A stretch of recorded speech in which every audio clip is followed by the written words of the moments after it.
Fears of a recession worsening. The Dow plunging 900 points. The Nasdaq suffering its worst day since 2022. After President Donald Trump refused to rule out if the U.S. is heading for a recession. I hate to predict things like that.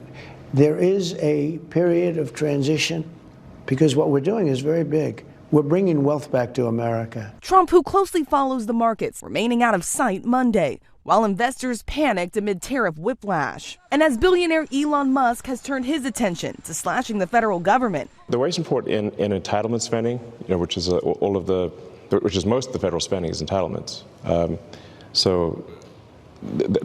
That's like the big one to eliminate. Tech stocks tumbling too. Tesla down more than 15% in one day and more than 40% since the start of the year. The White House downplaying economic fears. There are a lot of reasons to be extremely bullish about the economy going forward, but for sure this quarter there are some blips in the data. But after launching a trade war with the nation's closest trading partners, Mexico and Canada, economists say the risk of a recession is getting higher and higher. If the U.S. imposes tariffs to the degree that the president has been talking about and maintains them for more than a few months, I think a recession will be unavoidable. Trump put a pause on many of his 25% tariffs on goods from Canada and Mexico. But that didn't stop Canada from responding. Ontario now slapping a 25% tariff on electricity to Minnesota, Michigan, and New York. The leader of the province blaming Trump, saying Canada is negotiating through strength.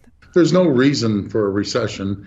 I call it the self-made Donald Trump recession. And with tariffs on steel and aluminum imports set to go into effect tomorrow, the impact could be far-reaching for Americans. Prices for everything from washing machines to toasters, canned goods, and cars expected to go up as soon as Memorial Day. And businesses like Brian Boggs, who makes custom furniture in Asheville, North Carolina, on edge. We're all used to uncertainty, but this is a mess. Democratic Senator Elizabeth Warren knocking Trump for what she says is failing to make good on his campaign promise to lower prices.